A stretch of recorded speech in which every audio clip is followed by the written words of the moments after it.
بسم اللہ الرحمن الرحیم۔ مسئلہ فلسطین کو عام طور پر حالت حاضرہ میں ایک قومی اور سیاسی مسئلے کے طور پر دیکھا جاتا ہے، جہاں بظاہر دو قومی یعنی عرب اور اسرائیل ایک مخصوص علاقے پر اپنی حاکمیت کا دعویٰ کرتے نظر آتے ہیں، لیکن اس مسئلے کا تعلق دراصل تاریخ اور آسمانی کتابوں سے جڑا ہے، جو اپنے 1000 سالہ تاریخ میں ظلم، ناانصافی، امید، روحانیت اور سیاست کی داستان بیان کرتی ہے۔ ملک شام کے جنوب مغربی علاقے کو فلسطین کہتے ہیں، جو بحر روم کی ساحل پر واقع ہے۔ فلسطین کی تہذیب دنیا کی قدیم ترین تہذیبوں میں شمار ہوتی ہے۔ تحقیق کے مطابق 11,000 سال پہلے جہاں سب سے پہلے انسان نے زمین سے فصل اگانی اور جہاں پہلی مرتبہ انسانی بستی بنا کر رہنے لگے، وہ سرزمین فلسطین ہی تھی۔ فلسطین یعنی ارض مقدس کو یہود و نصارہ کی مقدس کتابوں میں سرزمین موعود کہا گیا ہے۔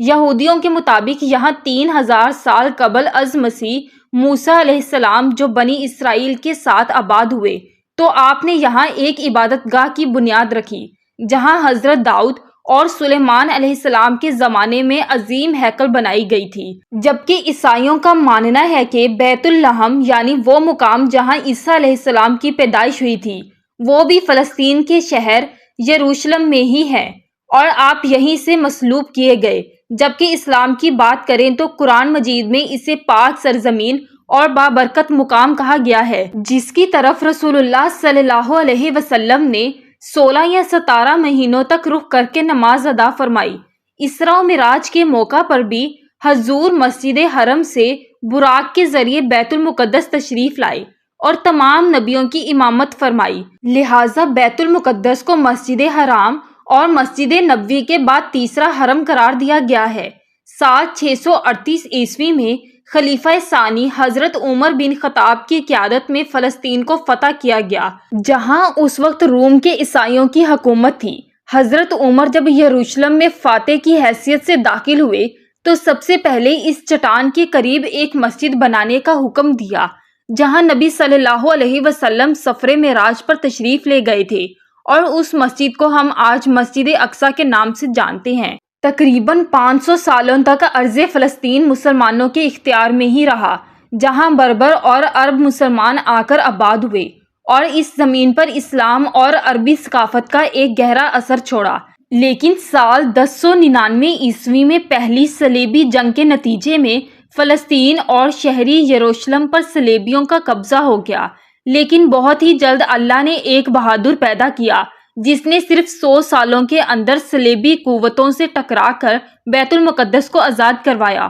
اور جسے دنیا آج صلاح الدین ایوبی کے نام سے جانتی ہے۔ اگلے 700 سالوں تک بیت المقدس مسلمانوں کے اختیار میں ہی رہی، جس پر مملوکوں اور پھر عثمانی ترکوں نے حکومت کی۔ جیسے جیسے خلافت عثمانیہ کمزور پڑنے لگی، یہودیوں نے فلسطین پر قبضہ اور مسجد اقصیٰ کی جگہ تیسرے ہیکل بنانے کے لیے پوری قوت لگا دی۔ دراصل ہیکل سلیمانی جو یہودیوں کی سب سے مقدس عبادت گاہ تھی، اسے بخت نصر اور پھر ٹائٹینس رومی نے 2 مرتبہ مسمار کر کے تباہ و برباد کر دیا تھا اور یہودیوں کا خوب قتل عام کیا تھا۔ لہٰذا اب یہودیوں کا مقصد تھا کہ قیامت کے قریب انہیں تیسرے ہیکل کو دوبارہ تعمیر کرنا ہوگا اور فلسطین میں عظیم یہودی ریاست کا قیام کر کے ہی ان کا مسیحا یعنی دجال کا ظہور ہوگا، جو پوری دنیا پر یہودیوں کی حکومت قائم کرے گا۔ لیکن آخری عثمانی سلطان عبدالحمید کے جیتے جی وہ اس منصوبے میں کامیاب نہ ہو سکے۔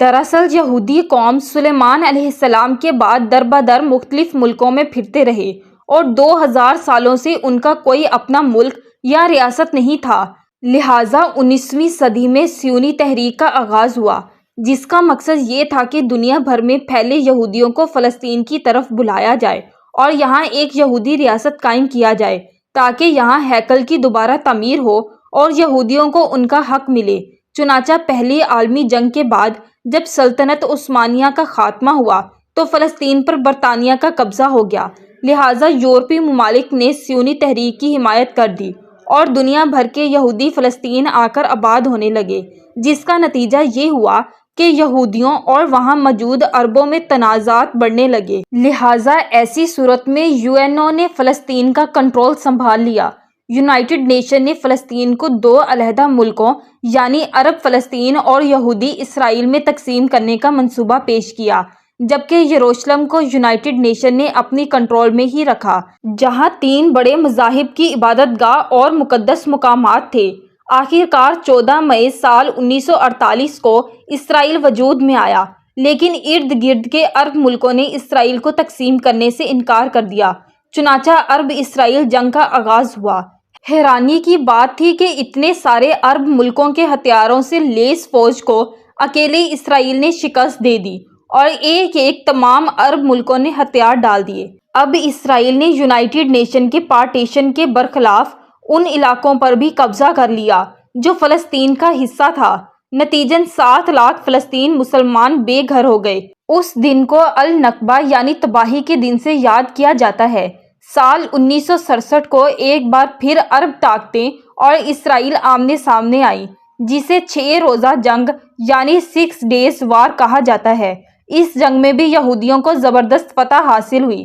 لہٰذا اب فلسطینی مسلمان صرف ویسٹ بینک اور غزہ میں سمٹ کر رہ گئے ہیں۔ یہودیوں کی سازشیں یہی ختم نہیں ہوئیں، بلکہ اس کے بعد بھی فلسطین کے علاقے پر اسرائیل قبضہ کرتا چلا گیا، جس کے رد عمل میں کئی تحریکی آرگنائزیشن اسرائیل سے لڑنے کے لیے سامنے آئیں، جس کا نتیجہ یہ ہوا کہ پچھلے 20 سالوں میں بے شمار خون، قتل و غارت کا سلسلہ شروع ہوا جو آج تک جاری ہے۔ مقبوضہ فلسطین کی زمین آج مسلمانوں کے خون سے لال ہو چکی ہے، معصوم جانیں روز ضائع ہوتی ہیں، فلسطین کی خواتین اور بزرگوں کا بھی کوئی لحاظ نہیں کیا جاتا۔ آج پوری دنیا کے مسلمانوں کا دل فلسطین کے مسلمانوں کے ساتھ دھڑکتا ہے اور فلسطینیوں کا درد امت مسلمہ کا درد ہے۔